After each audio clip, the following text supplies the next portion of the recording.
Louvado seja o nome do Senhor. Ontem, num propósito que foi estabelecido para estar saindo em vários pontos da cidade, para estar orando pela cidade, abençoando a cidade, vários pequenos grupos saíram para muitos locais aí para orar pela cidade. Eu achei tremendo que nós não chamamos ninguém. Você tem que, vem comigo, para onde você vai? Não, eu saí, né? E 7 pessoas junto comigo estavam, 7. Eu sei que nos outros lugares também foi maravilhoso, eu estou contando a minha experiência, amém? Agora, querido, há muitas situações na Bíblia que Deus vai recomeçar algo, Deus vai trazer um novo tempo, Deus vai iniciar um novo ciclo. E todas as vezes que isso acontece, isso é muito tremendo, é profético. Você pega a semana, por exemplo, a semana no 7º dia, ela termina, mas ela reinicia no 8º. Pastor, não torna ser o primeiro? O primeiro e o 8º na Bíblia é a mesma coisa. Você pode estudar isso em Levítico, em Êxodo. Acontece que ontem foi dia 7. E ontem foi feito muito sacrifício. Se você vai lá em Ezequiel capítulo 43, dos versículos 26 e 27, Deus pede 7 dias de sacrifício. E ele fala, mas será que a partir do 8º dia eu me deleitarei em vós, diz o Senhor dos Exércitos. Então Deus requer sempre algo até o 7, para no 8 ele iniciar algo poderoso. O que eu quero passar para você? Não é apenas o dia 8 hoje. Hoje Votuporanga também completa 10 ciclos de 8 anos, 80. Então, querido, nós vamos requerer, sabe, aqui como igreja, porque os herdeiros da terra somos nós. Acho que você não entendeu essa parte. Nós somos herdeiros, irmãos. Muitas vezes acontece tantas coisas na cidade, porque nós, na realidade, muitas vezes somos omissos. É a nossa omissão que faz tantas coisas acontecerem. Mas quando nós, povo de Deus, requeremos, vou te dar uma direção aqui, muito simples para a gente orar. Eu mesmo queria ficar tão quietinho aqui, porque eu não estou podendo falar, mas eu preciso fazer isso. Durante 7 anos também, a sunamita teve que deixar a sua terra. Ela teve que peregrinar como ela podia peregrinar. Ela teve que se virar. Mas chegou o final desses 7 anos, ela foi requerer de volta o seu direito. Sabe, sempre que passa-se 7, tem realmente aí um recomeço. E eu quero nesse 8 que é hoje, nesse 80 ano que é hoje, a gente como igreja requerer o governo de Deus sobre o governo do homem. Porque tem homens que podem ter boas intenções, mas se na realidade Deus não reinar, se o Senhor não edificar, vai ser em vão, querido. E é nós que chamamos, é nós que invocamos, é nós que podemos dizer, vem o teu reino sobre essa cidade. Faz a tua vontade, Senhor. Pai, em detrimento de toda outra. Pai, nós queremos o teu governo, Pai. Nós queremos a tua vontade. Querido, é você que tem que fazer isso. Sou eu que temos que fazer isso. Eu quero convidar você, sabe, não fique de boca fechada, não. Esteja não apenas ouvindo uma oração, mas esteja aí como herdeiro. Porque, sabe, se chegar qualquer pessoa diante de um cartório para requerer, se ela não tem ali legalidade, ela não pode requerer nada, irmão. Agora, se um herdeiro chega para requerer uma propriedade, e ele é o herdeiro legal, ele tem direito de posse. E você é herdeiro, é através de você que Deus vai implantar o reino nessa terra. Você não está ilegal, você é filho, e a herança foi dada para os filhos. Pai, nós entramos na tua presença uma vez mais, e nós estamos aqui, Senhor, nesse reinício, nesse novo ciclo, nessa nova etapa. Pai, algo novo começa a acontecer nos céus de Votuporanga. Algo novo começa a acontecer, ó Pai, a partir desse dia. Porque nós como igreja, Pai, não somente aqui, mas em tantos outros locais, eu creio, Pai, que estão, Senhor Deus, ó Pai, se levantando para declarar, é chegado o reino dos céus sobre Votuporanga. Venha, meu Pai querido, em cada casa, em cada bairro, em cada rua, venha de norte a sul, de leste a oeste, estabelecer o teu reino. Venha quebrar, cortar, arrancar, tirar, arruinar, despedaçar tudo aquilo que atrapalha, tudo aquilo que impede, tudo aquilo que impossibilita, tudo aquilo que atrasa, tudo aquilo, Senhor, que está, ó Pai, em deconformidade, que não está de acordo com a tua vontade, que caia por terra, Pai, no nome poderoso de Jesus. Levanta uma igreja, Senhor, que ora, que adora, que evangeliza. Levanta uma igreja que tem prazer em salvação de almas. Meu Pai, em nome de Jesus, quebra as algemas, em nome de Jesus, venha um grande avivamento, Senhor, haja salvação em massa, haja, Pai, o teu governo sobre esta cidade. Entra no fórum, entra na prefeitura, entra na Câmara dos Vereadores, entra, Senhor, e faz estabelecer o centro da tua vontade. É o que nós oramos aqui nesta hora, em o nome de Jesus. Amém e amém. Amém, queridos. O Senhor te abençoe. Pode tomar o seu lugar aí, em nome de Jesus. Amém. Queria chamar a nossa amada irmã Mônica, que estará sendo pregoeira da palavra. O Senhor tem realmente uma palavra para falar ao seu coração, então fique atento aí. Com certeza o Senhor vai falar conosco, amém? Amém. Vamos orar mais uma vez. Pai, te agradecemos por estar aqui, e é bom estarmos aqui, Senhor, porque é aqui que o Senhor ordena a tua bênção, é aqui que o Senhor, ó Pai querido, responde, é aqui que o Senhor, ó Pai querido, nos ensina. Então toma a tua filha uma vez mais e a usa, Pai, com poder e graça, e que o teu nome seja glorificado por isso. Desde já nós tributamos a glória, a honra, o louvor somente a Ti. Fica conosco, Senhor, nos ministra. Fica conosco, Senhor, nos corrija, ó Pai, nos exorta. Enfim, faz o que te apraz.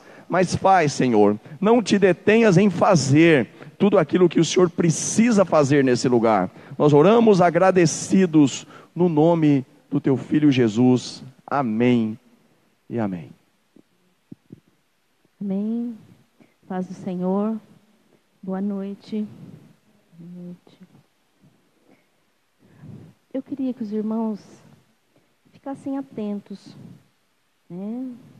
Porque eu creio que você saiu da sua casa porque você decidiu, mas porque o Senhor te fortaleceu para você tomar essa decisão. Amém? Então fique atento aí ao que o Senhor vai falar. Como o pastor disse, hoje é um novo começo. Então pode ser para você, para mim, para nós realmente um novo começo. Amém? E antes de eu estar lendo alguma coisa, eu vou explicar algumas coisas, depois nós vamos orar. Algumas coisas de como funciona a nossa mente, bem superficial, bem de leve, só para a gente ter uma noção como Satanás trabalha na nossa mente. Não é do que a Ana Carla tem ministrado na escola dominical, é outra coisa. Amém? Eu queria falar um pouco sobre os 3 estágios da nossa consciência. Nós temos 3 níveis de consciência. Nós temos a consciência, a pré-consciência e a inconsciência. Eu queria falar um pouquinho, mas são coisas bem rapidinhas. O que é a consciência? A gente fala, fulano tem a consciência cauterizada. Significa que ele vive o dia a dia dele, registrando as coisas na mente dele, como se nada tivesse importância, ou se nada tivesse um peso diante de Deus. Essa é a consciência. A nossa mente registra as 24 horas do nosso dia, com as emoções e os sentimentos que nós passamos ali. Um momento de alegria registrado, junto com 100% da emoção de alegria que nós passamos. Essa consciência, isso que foi registrado na nossa consciência, é lançado na nossa pré-consciência, que seria aí uma memória recente. Quem se lembra aí do que foi pregado domingo? O desafio que foi feito domingo. Nossa memória recente. o que nós sentimos diante desse desafio. A nossa memória é recente. Mas coisas que aconteceram o ano passado, há 6 meses atrás, há 2 anos atrás, foram lançados na nossa inconsciência. A nossa inconsciência seria mais ou menos assim, explicando para você rapidamente, o arquivo morto na nossa vida, da nossa mente. E tudo que é lançado, que sai da nossa pré-consciência para a inconsciência, ele é arquivado. Todos os fatos e acontecimentos arquivados com 100% do que nós sentimos naquele exato momento que nós passamos aquele fato ali. O que tem de importante nesse nossa inconsciência? Deveria ser um arquivo morto, né? Não deveria ter mais acesso àquelas informações que foram arquivadas lá na nossa inconsciência. Mas tem um gatilho, tem um dispositivo, um start, que a gente desarquiva toda aquela informação, todo aquele sentimento e traz de volta ali naquela hora. E é interessante que memórias alegres é difícil da gente desarquivar, né? A gente desarquiva uma memória feliz, uma memória alegre, quando a gente encontra uma pessoa que participou da nossa vida naquele fato. E a gente se encontra, se lembra de determinados fatos e revive aquela alegria daquele momento. Ou que a gente pega uma foto e olha aquela foto e revive aquele momento que foi registrado ali naquela foto. 100% daquele sentimento que foi registrado ali. Por que eu estou falando isso?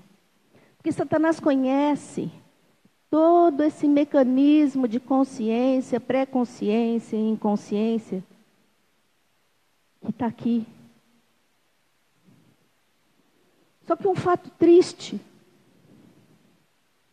um fato que nos machucou, um fato que nos marcou, que deveria estar morto lá, enterrado na nossa inconsciência. Como Satanás conhece tudo isso, ele também conhece um gatilho, ele também conhece um start, para trazer de volta essas lembranças com 100% daquilo que nós sentimos naquela hora, daquela lembrança que nos feriu e nos machucou. E isso é automático e até inconsciente. Porque muitas vezes a gente está lá no nosso dia a dia, de repente a gente se lembra. A gente se lembra daquilo lá, a gente sente novamente a tristeza, a decepção, o engano, e passa a viver novamente aquele sentimento. Satanás conhece tudo isso.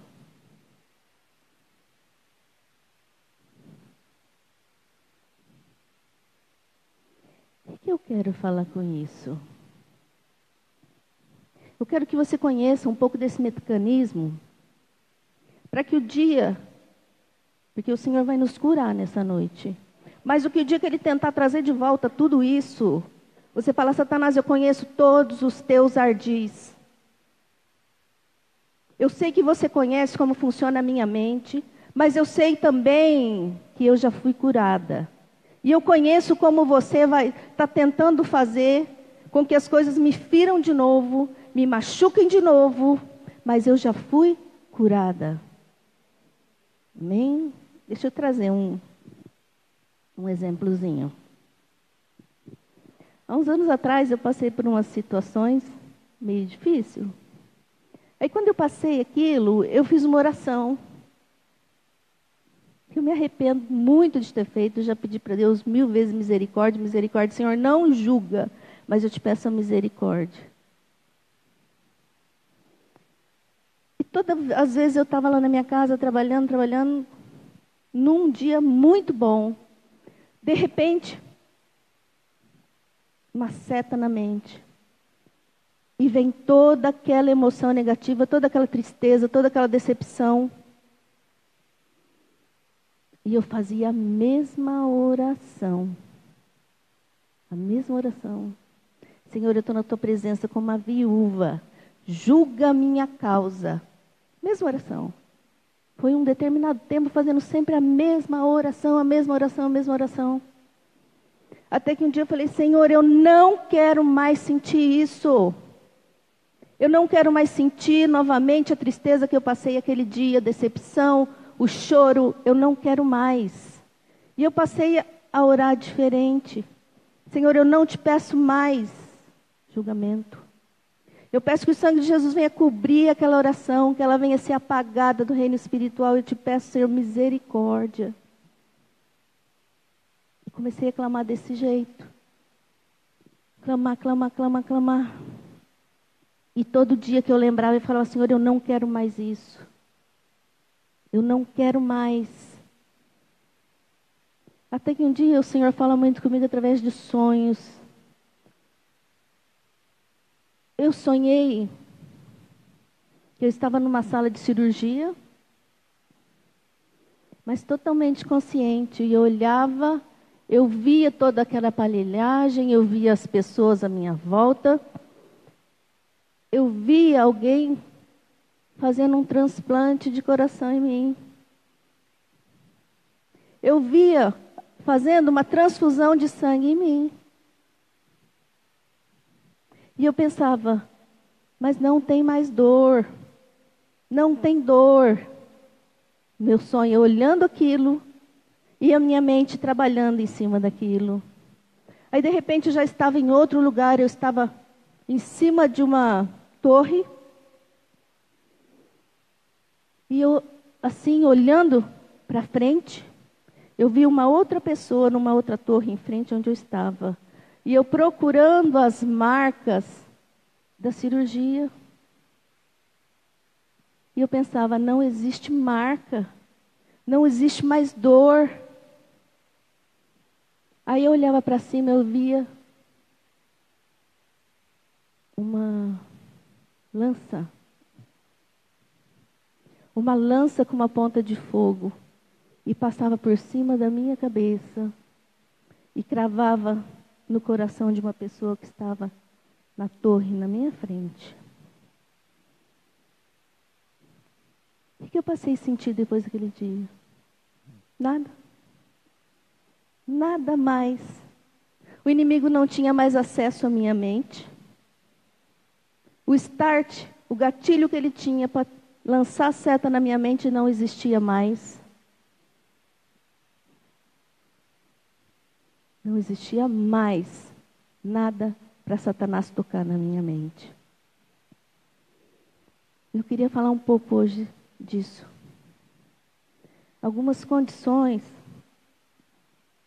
nas nossas vidas que trazem algumas marcas.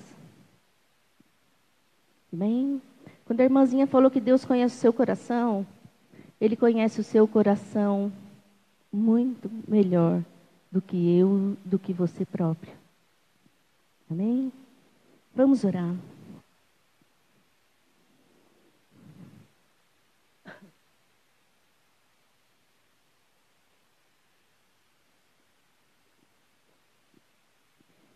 Paizinho maravilhoso e santo.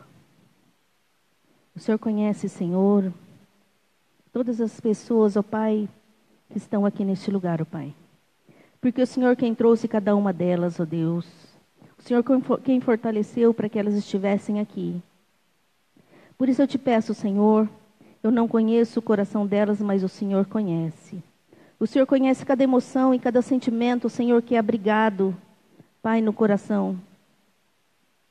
Cada tristeza, cada alegria. O Senhor conhece cada marca que foi feita, Pai. Por isso eu te peço, Espírito Santo de Deus, que o Senhor venha mover nesta noite. Que o Senhor venha agir como assim lhe prover. Que o Senhor venha trazer a cura, que o Senhor venha trazer a transformação. Que o Senhor venha agir nesta noite, Pai, para que a Tua palavra não volte mais vazia. Mas que haja, Senhor Deus, um posicionamento, Pai. De uma igreja, Senhor Deus amado, que venha a ser forte, que venha a ser, ó Pai, cheia do Teu Espírito Santo, Senhor. Porque nós estamos já chegando nos últimos dias, Senhor. Fala conosco, Senhor, e age em nosso favor, ó Pai. Eu te louvo e te agradeço em nome de Jesus. Amém. Queria que os irmãos abrissem suas Bíblias em Atos 2, no verso 17.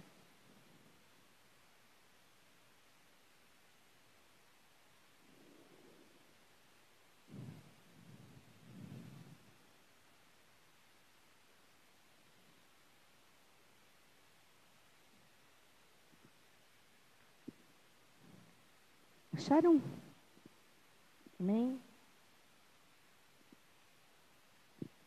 Verso 17. E nos últimos dias, diz o Senhor, derramarei do meu espírito sobre todos os povos.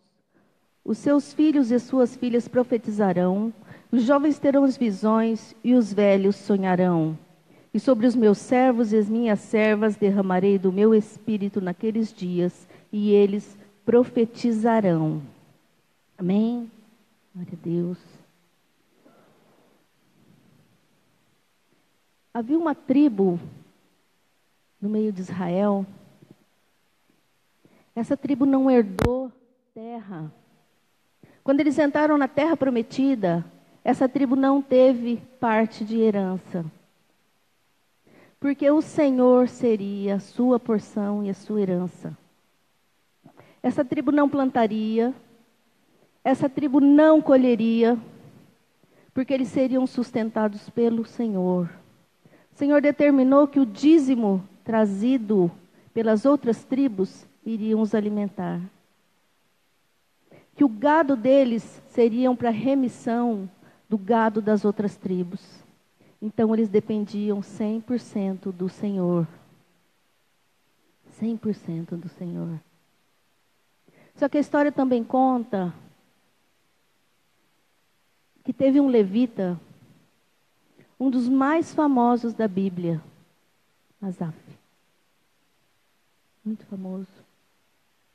E Asaf, ele passou por um problema muito grande. Ele passou por conflitos muito grandes. Vamos abrir aí no Salmo 73.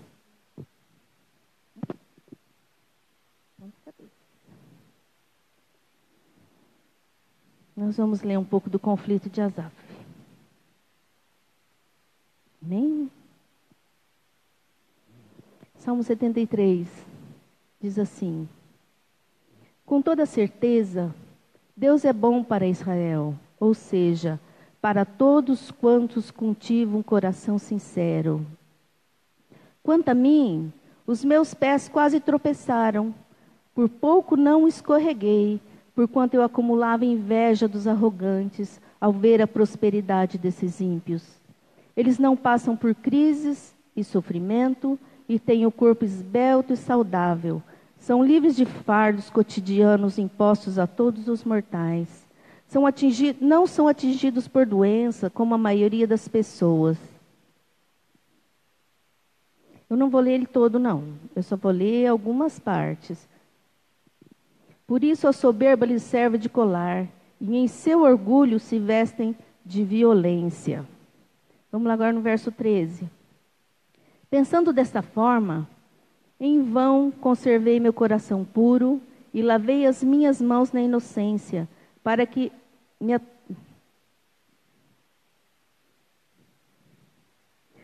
atormento o dia todo e sou repreendido toda manhã. Caso levasse a efeito me expressar assim, eu teria renegado a linhagem dos teus filhos. Todavia, quando busquei compreender tudo isso, reconheci que estava diante de uma tarefa muito acima das minhas forças, até que entrei na casa de Deus e então compreendi o destino dos ímpios. Amém? Verso 25.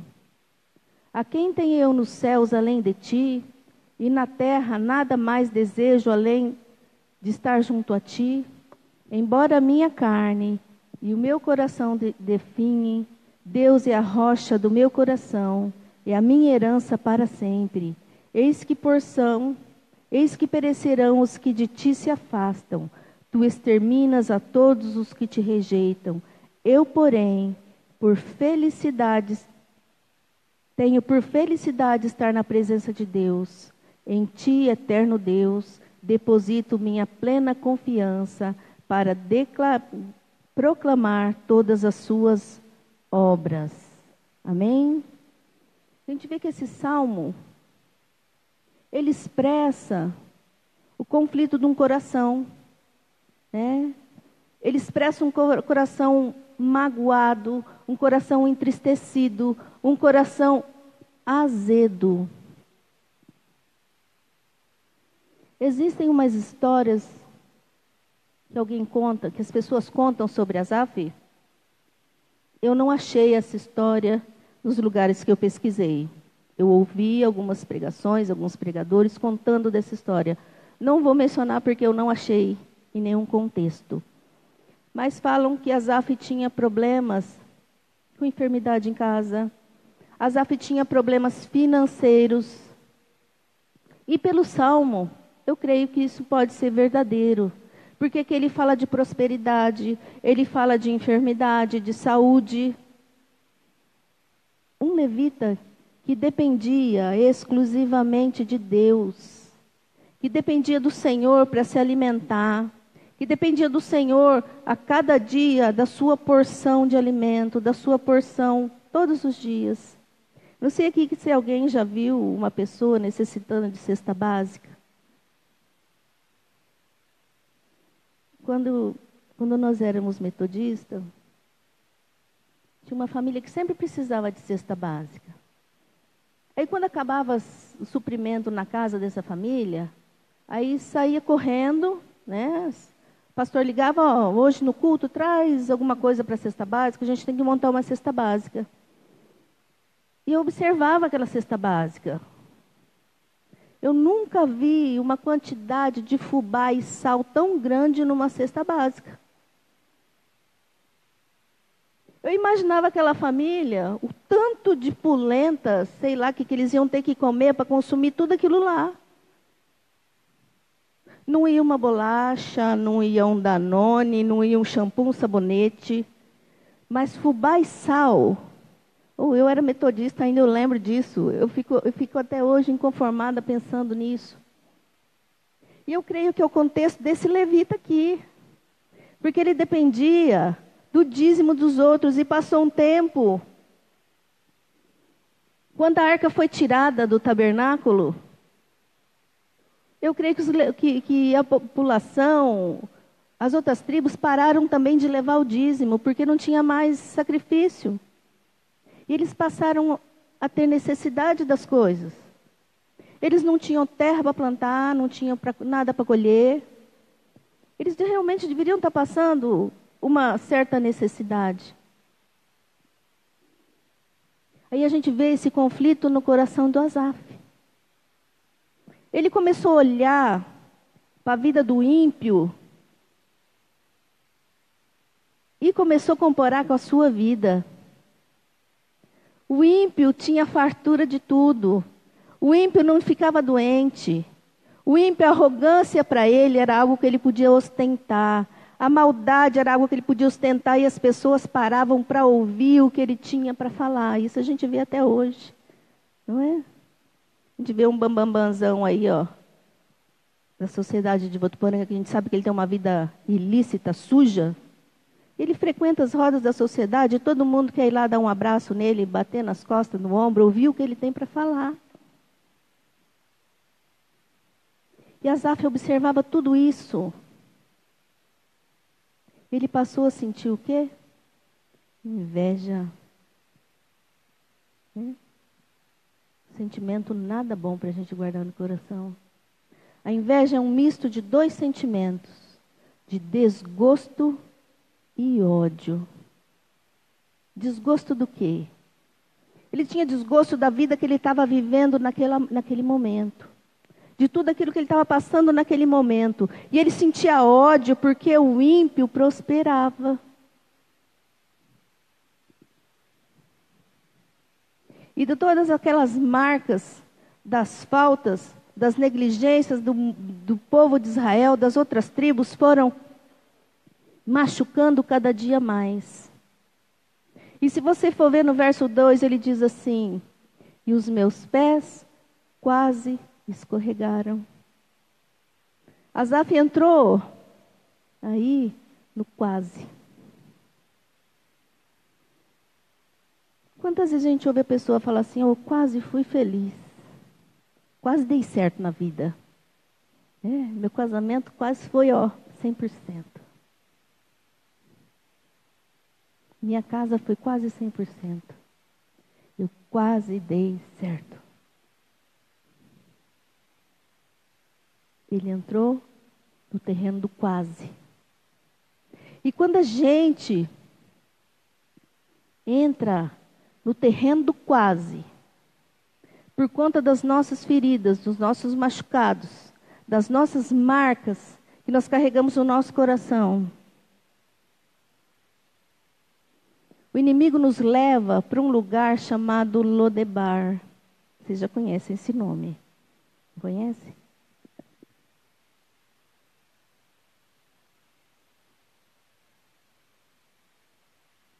Lodebar é uma terra seca, árida, de silêncio, onde são lançados todos aqueles corações amargurados, corações partidos pela circunstância. Já ouviu alguma pessoa falar assim: meu coração foi partido? Nossa, eu estou sentindo que meu coração se partiu. Já ouviram isso? A gente ouve com frequência esses últimos dias, né? E o que acontece com esse coração partido? Esse coração partido, ele não retém mais nada do que é bom. Por isso que ele é lançado nesse lugar chamado Lodebar. Nada mais do que é bom. Ele só consegue guardar no coração dele tristeza, mágoa, ressentimento, ira. Tudo aquilo que ele revive naquele momento, que é desarquivado, aquelas informações que machucaram ele. Eu estava ouvindo uma pregação do Luiz Hermínio. Ele conta a história de um barco que tinha numa aldeia lá em Itajaí, em Santa Catarina. Ele fala que existia um barco lá, muito bom. Era o barco pesqueiro que mais produzia ali naquela aldeia. Só que com o passar do tempo, aquele barco parou de produzir o tanto que ele produzia. O que fizeram com aquele barco? Encostaram ele, reformaram o motor, reformaram o convés, reformaram uma coisa, uma outra. Colocaram de volta para trabalhar. E o barco não produzia novamente aquilo que ele produzia antigamente. Encostaram o barco de novo, vamos ver o que o barco tem. Não acharam nada. Vai pôr o barco para trabalhar. Há o mesmo problema com o barco. Aí chamaram o pescador mais antigo ali da aldeia. Já estava aposentado. Chamaram ele para ver aquele barco, porque ele tinha visto a construção daquele barco. Aí ele falou assim: tirem o barco da água. Tiraram o barco da água, colocaram lá na areia. Ele falou assim: agora vocês peguem uma espátula e raspem tudo isso que está grudado no casco. Aí começaram a raspar. Tudo aqueles bichinhos do mar, não sei o nome daquilo, que ficou grudadinho no casco do barco, que trazia um peso para o barco. Que fazia com que o barco não produzisse mais. Eles rasparam tudo aquilo, colocaram o barco na água e ele voltou a produzir exatamente o que ele produzia desde que ele foi construído.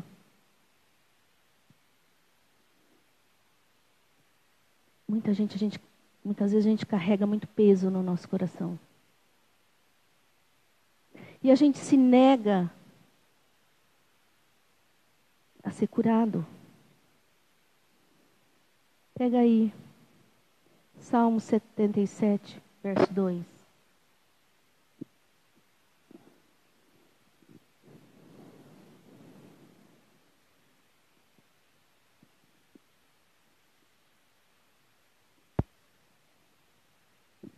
Acharam?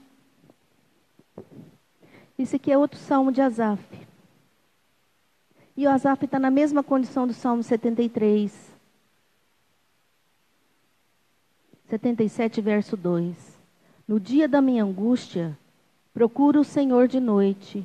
Não me canso de erguer as mãos. Minha alma se recusa a ser consolada. Lembro-me de Deus e gemo.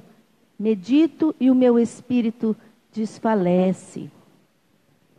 Asaf estava numa condição triste. Ele clamava ao Senhor todos os dias: Senhor, tem misericórdia de mim, tem misericórdia de mim, olha para mim, olha para mim, olha para mim. Mas a alma dele se recusava a ser consolada. Ele estava numa situação terrível, mas ele se recusava a ser consolado, a ser curado. Ele foi lançado lá naquela condição de Lodebar. Vocês lembram quem estava, quem foi criado em Lodebar, quem foi se esconder em Lodebar? Ninguém se lembra? Quem se lembra de Mefibosete?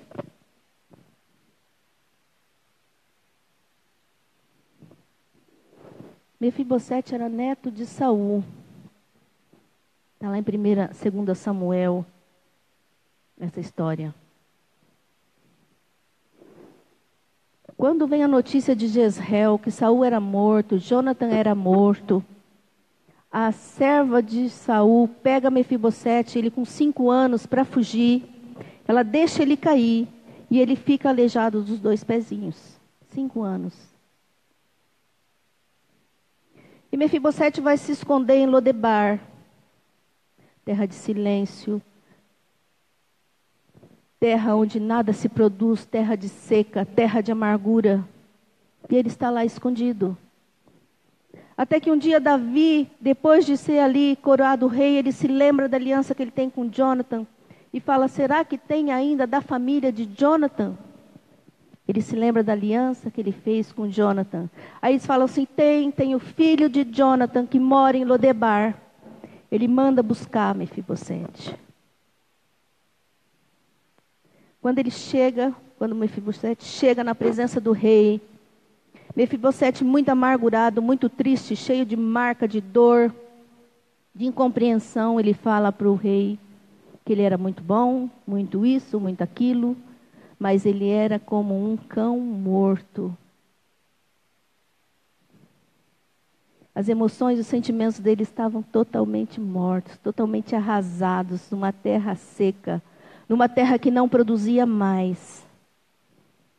Não retinha mais nada, não retinha uma promessa, não retinha uma aliança, nada. O coração de Mefibosete mais guardava, não tinha lugar para reter, porque ele estava cheio de mágoa, cheio de ressentimento. E a aliança do Senhor, ele não se lembrava mais. Ele não se lembrava mais dela. É interessante quando a gente pega um copo, nós estamos falando de coração, vamos falar de vaso. Pega um vaso partido, trincado, por mais fina que seja essa rachadura, esse trinco, que a gente põe água nele, a água escoa, a água não para dentro do vaso. A gente enche, a água escoa, a gente enche, a água escoa. Só que se a gente puser ali areia, pedra, não vai escoar, vai parar ali dentro. Vai ficar pesado o vaso, mas não vai escoar. O que Davi faz com Jonathan? Devolve toda a herança dele. E dá lugar na mesa do rei para ele comer todos os dias. Todos os dias, Mefibosete vai lá, senta na mesa do rei e faz o seu almoço, a sua janta lá com o rei, o seu café da manhã. Ele é restituído de todas as suas propriedades. Davi representa o Senhor. Mefibosete ali muitas vezes nos representa. E o Senhor tem uma aliança conosco, uma aliança de sangue através do Senhor Jesus Cristo. E essa aliança de sangue nos cura, nos liberta e nos traz de volta na mesa do rei. Nos coloca de novo sentado na mesa do rei. Para que nós possamos viver a cada dia coisas novas. Viver todos os dias um recomeço na presença do Senhor. Uma vida nova, uma unção nova. Todos os dias uma unção fresca sobre a nossa cabeça.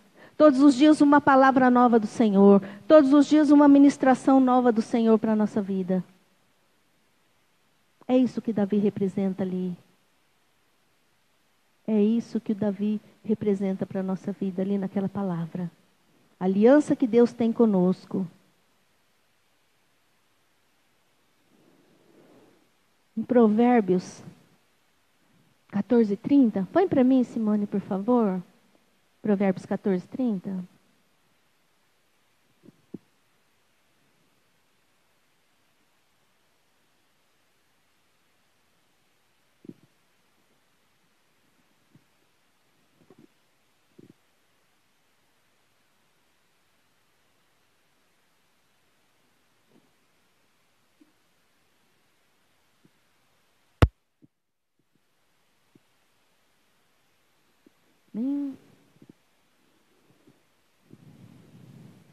Olha o que diz do coração. Tem vários versículos que falam sobre coração, mas eu só peguei 2. Provérbio 14:30. O coração em paz dá vida ao corpo, mas a inveja apodrece os ossos. 17:22.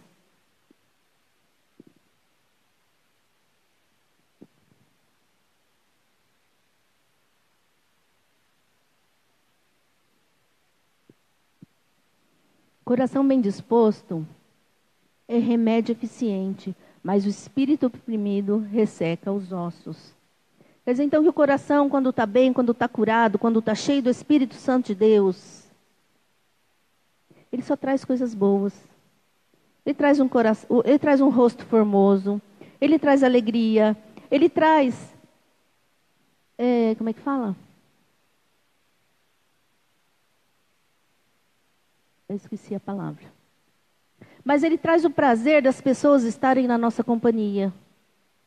As pessoas se relacionarem conosco. Porque uma pessoa triste, amargurada, muitas vezes ela quer ficar sozinha, então ela rejeita a presença das pessoas perto dela. Ela se fecha e ela quer ficar sozinha ali, curtindo ali aquele azedume. Vocês já comeram picles? É bom picles, né? Azedinho. A gente pega aquele coisinho verdinho assim, aquele pepininho verdinho assim. É gostoso aquilo lá para comer, né? Mas um coração azedo não é nada de bom para a gente se relacionar com ele. Uma pessoa que tem um coração azedo é difícil de ter um relacionamento. Porque ela nunca vai ter uma palavra de prazer para a gente. E tudo que a gente falar com ela, ela nunca vai reter no coração dela. Nada. Nada vai reter, nada de bom vai reter o coração dela.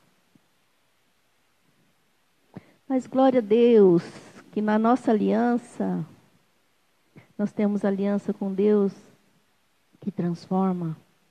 Um Deus que é um oleiro, que é capaz de pegar um vaso de barro trincado e fazer um vaso novo. Não é? Um vaso que nada que retinha, que podia colocar dentro dele porque escoava. O oleiro vai lá, pega aquele vaso, conserta aquele vaso e enche com a água do Espírito Santo e aquele vaso vai reter. Por que eu li Atos 2,17? Porque muitas vezes na Bíblia o Espírito Santo, ele é comparado com água. Ezequiel vê o Espírito Santo como um rio que saía debaixo do trono.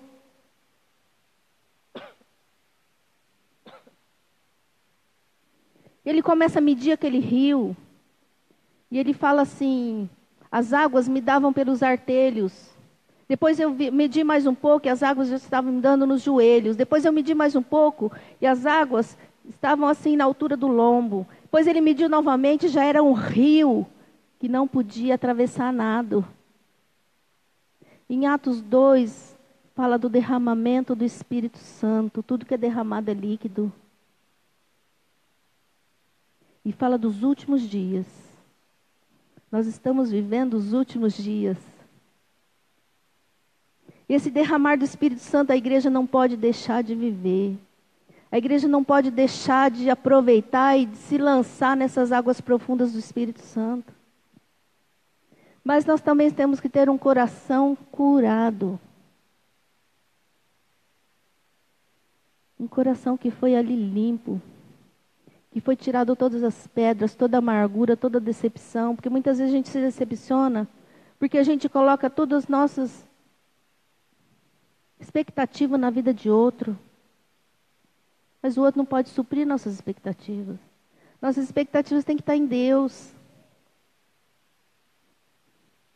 Esses dias o pastor Cláudio Duarte, eu gosto de ouvir as pregações dele, porque ele ensina as coisas com muito bom humor e a gente ri muito. E ele fala assim,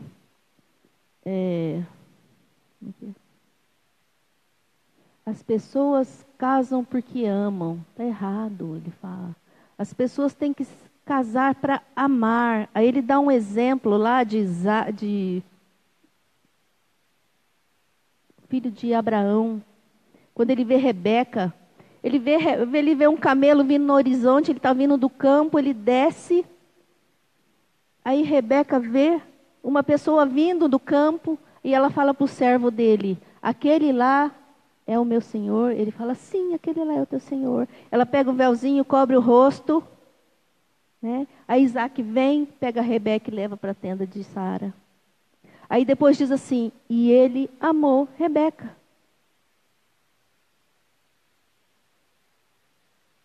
Casou para amar. Nós vivemos para amar. Nossas expectativas têm que estar em Deus, para que nós possamos amar o nosso próximo, porque muitas vezes, assim como nós, ele é uma pessoa difícil de ser tratada, é uma pessoa sofrida, amargurada. E a nossa expectativa não tem que estar nele, tem que estar em Deus. Porque assim como o Senhor nos cura, Ele vai curar o nosso irmão. Ele vai nos curar, para que nós possamos viver esse derramar do Espírito Santo. Para que nós possamos viver novamente, como o pastor falou aí, esse avivamento que vem vindo aí. Que se nós não tivermos curados, não tem até o derramar do Espírito Santo, mas nosso coração não vai reter as águas do Espírito Santo. O avivamento vai passar e a gente vai ficar sofrido, triste, magoado.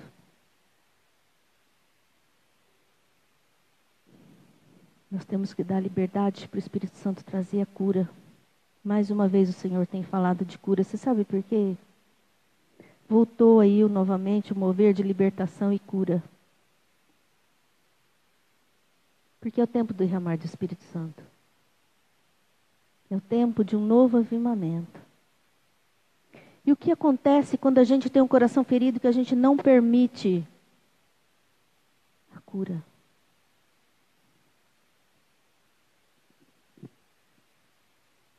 Vocês já ouviram falar em verdugos na palavra? Já, né? Já ouviram. Existem verdugos emocionais, que eles trabalham em cima de amargura, decepção, síndrome do coração partido, síndrome do coração vazio, porque o coração partido traz um vazio muito grande na nossa alma e no nosso coração. Ele trabalha em cima da angústia, da tristeza, da decepção. O que começa a acontecer na vida da pessoa? Ela começa a manifestar doenças psicossomáticas. Ela começa a manifestar o que? Dor no coração, taquicardia. Ela começa a manifestar tristeza, tristeza profunda, dali um pouquinho vem o mal do século, né? Jesus do céu. Depressão, síndrome do pânico.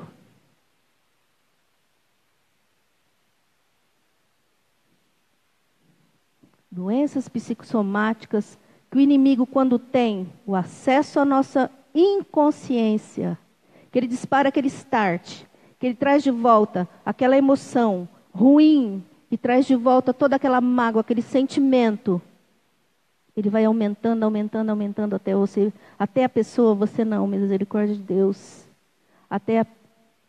nós passarmos a manifestar doenças psicossomáticas. Pessoas doentes dentro da igreja, tomando antidepressivos, tomando remédio para... Tem uma doença, eu esqueci o nome agora. A gente sente dor em todas as articulações, todas as juntas. Fibromialgia. Fibromialgia. Não tem remédio que tire essa dor. É uma doença psicossomática. E existem pessoas dentro de igrejas manifestando tudo isso. Quantas pessoas que nós não sabemos que estão dentro das igrejas tomando antidepressivos? Tomando remédio para fibromialgia. Tomando remédio para enxaqueca. Muitas pessoas. Muitas pessoas. Mas o Senhor é o oleiro. E Ele vai nos curar. E vai derramar sobre nós a água do Espírito Santo. E nós vamos reter essa água. Nós vamos reter essa unção do Espírito Santo. Para que através de nós, outras pessoas possam ser curadas. Porque a cura vem. Aí os milagres, o tempo dos milagres vão nos acompanhar. Se nós não estivermos cheios do Espírito Santo, esse tempo de milagre não nos acompanha. Quando foi derramado o Espírito Santo lá na igreja primitiva, João e Pedro na Porta Formosa ali, curaram um coxo. Os lenços de Paulo eram levados para curar os enfermos, para expulsar demônios. Eles eram cheios do derramar do Espírito Santo. O Espírito Santo não faz mais? Faz. Só que o que acontece? Nos últimos dias, muitas pessoas, muitos pastores têm se apoiado na psicanálise. Eles têm dado aí um paliativo, uma autoajuda de como a pessoa viver um pouquinho melhor, carregando um pouquinho as suas tristezas de uma forma mais branda, de uma forma menos agressiva. Enquanto o Espírito Santo quer fazer milagres na nossa vida, Deus quer nos curar. Depois da era de Augusto Cury, quem conhece aqui Augusto Cury, que lançou vários livros, Jesus aí, o mais inteligente, a mente mais inteligente, livros de autoajuda. Não estou falando mal do Augusto Cury, ele é um psicólogo, ele está fazendo a parte dele, ele está fazendo o serviço dele. São bons livros, são muito bons livros, escolas têm adotado Augusto Cury. Mas não é uma autoajuda. É o milagre de Deus na nossa vida, é a cura de Deus na nossa vida, que vai nos transformar e fazer o derramar do Espírito Santo, encher a cidade, encher a nação. Eu ia trazer a verdadeira história do descobrimento do Brasil, mas eu acho que eu perdi, não está aqui. Posso contar, pastor? Rapidinho? Eu vou resumir a história do descobrimento do Brasil para vocês entenderem a nossa importância, a nossa responsabilidade. A história que nós conhecemos do descobrimento do Brasil, que a gente estuda aí na matéria de história na escola, ela diverge da história que é contada pelos hebreus messiânicos. O que os hebreus messiânicos contam do descobrimento do Brasil? Que um rei chamado Emanuel, vai prestando atenção nos detalhes dessa história, que você vai ver que o Brasil tem muitas coisas proféticas, que o descobrimento do Brasil foi profético. Que um rei chamado Emanuel enviou 13 caravelas, que depois aqui não chegaram 13, chegaram 12, 12 é número profético. Que veio aí com o comando de Pedro. E quando chegou, que descobriu o Brasil, que eles olharam, o primeiro monte que eles viram, eles colocaram o nome de Monte Pascual, porque eles chegaram aqui na Páscoa. Páscoa é o começo de tudo. Páscoa é o começo da nossa história, a aliança de Jesus conosco, onde Jesus morre e ressuscita para remir os nossos pecados. Quando eles acharam que o Brasil era uma ilha, eles chamaram o Brasil de Ilha de Vera Cruz. É um detalhe. Frei Henrique de Coimbra não trouxe nenhuma imagem de escultura dentro daquela caravela. Ele trouxe somente uma cruz. Aí ele chama a Ilha de Vera Cruz, Ilha da Cruz Verdadeira. Aí depois eles descobrem que não é uma ilha. É um continente quase inteiro. Aí eles colocam assim, Terra de Santa Cruz. A história do Brasil tem a mensagem da cruz. Nós somos incumbidos de aí manifestar, de pregar a mensagem da cruz. E dentro desse navio, a história que a gente aprende na escola, diz que esses navios vieram cheios de ladrões, de condenados, de pessoa de moral baixa. Só que os judeus messiânicos contam uma outra história. Eles contam que nesses navios vieram os judeus fugindo da Inquisição da Europa. Uma linda história, não é?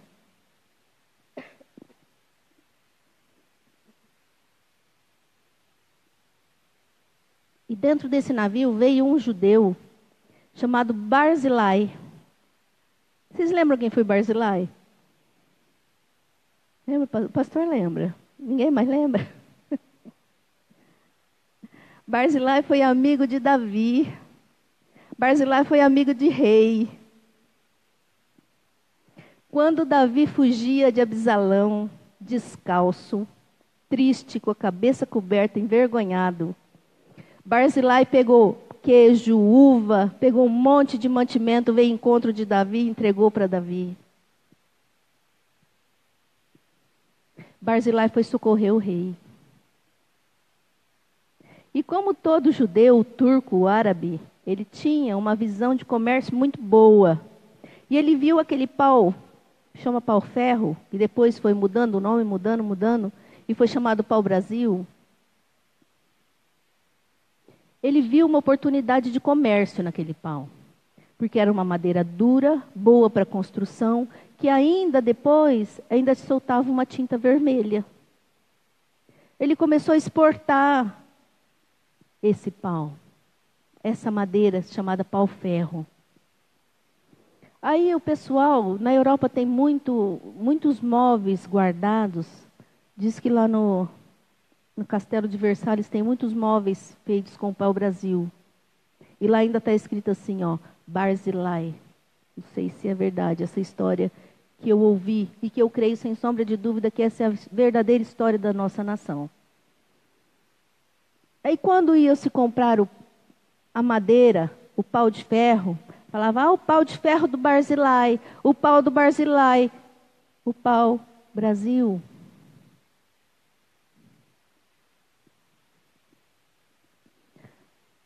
Essa é uma história muito linda na nossa história.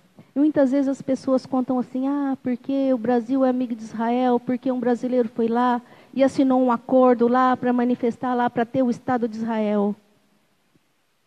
A nossa amizade com Israel vem aí muito mais atrás. Lá em Minas tem um museu da Inquisição, onde os judeus messiânicos trouxeram todos aqueles instrumentos de tortura e fizeram lá o Museu da Inquisição, que corrobora toda essa história. Aí Barzilai não era bobo, ele quis colocar ali uma marca, né?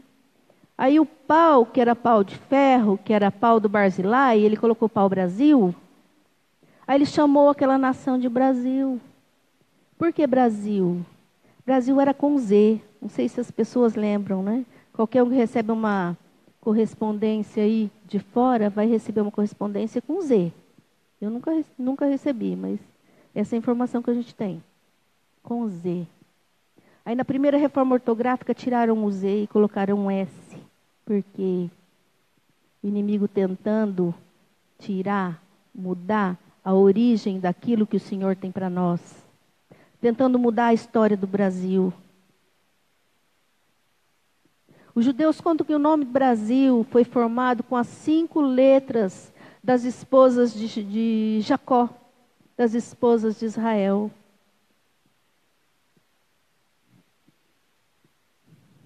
Brasil, quando alguém chega lá em Israel, ele é tratado como Barzilai, o amigo do rei.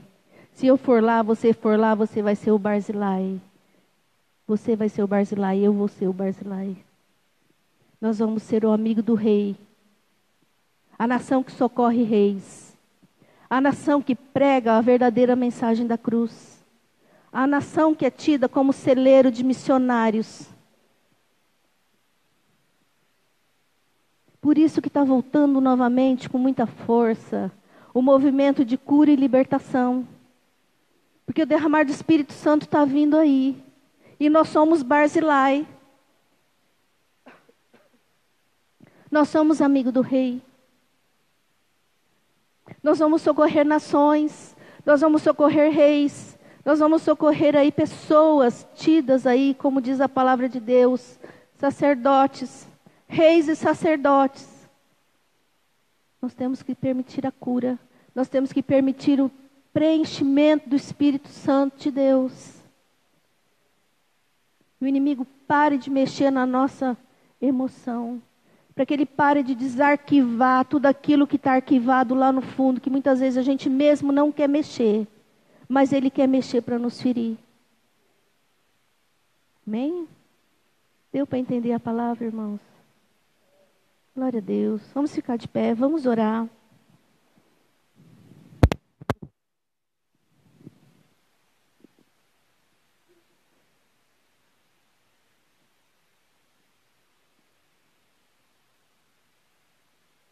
Vamos fechar os nossos olhos. Glória a Deus. Coloque a mão no seu coração.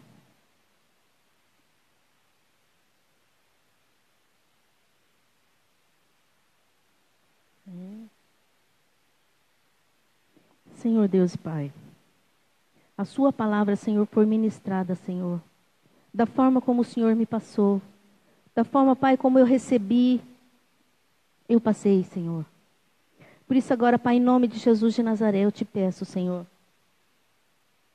nas regiões celestiais, ó Pai, que todo verdugo, Paizinho querido, que age nas emoções, ó Pai, em nome de Jesus Cristo de Nazaré, que age, Senhor Deus amado, na amargura, que age na decepção, que age, Senhor Deus amado, no coração vazio, que age no coração partido, na angústia, Senhor, na tristeza, na decepção, trazendo um sentimento de derrota, Pai, um sentimento que está tudo acabado, um sentimento, Senhor Deus, de aridez.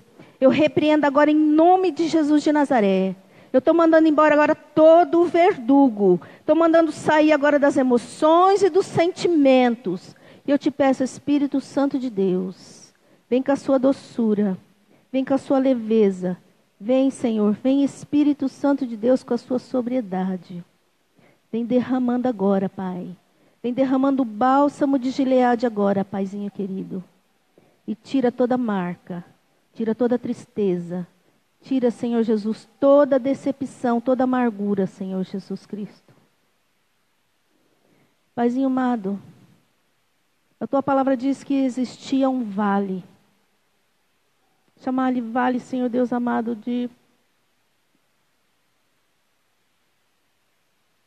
Era um vale profundo, Senhor. Eu não me lembro o nome, mas o Senhor sabe, Pai.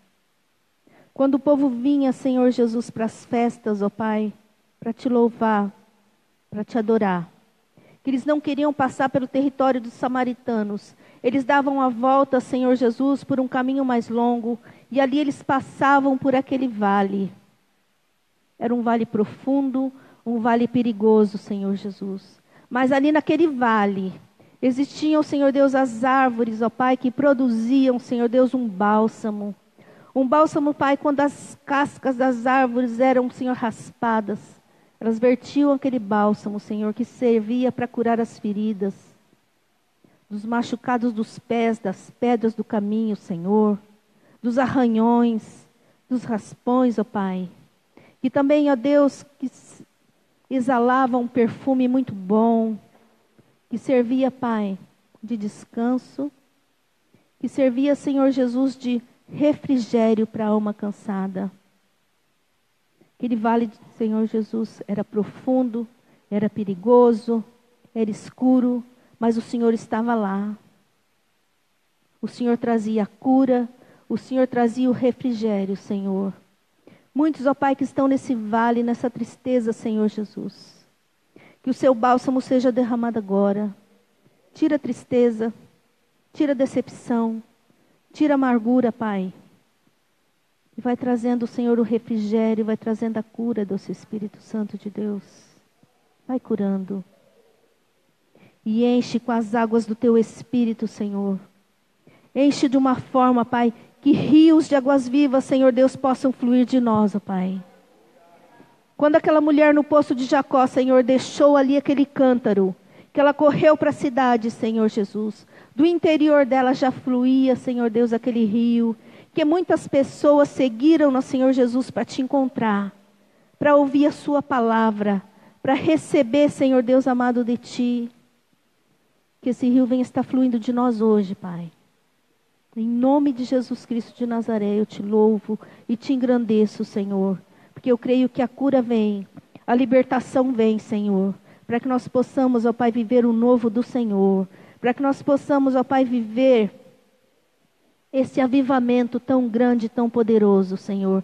Esse derramar do Espírito Santo de Deus. Onde, Senhor Deus amado, nós vamos sonhar. Nós vamos profetizar, ó Pai. Os teus sinais vão nos acompanhar.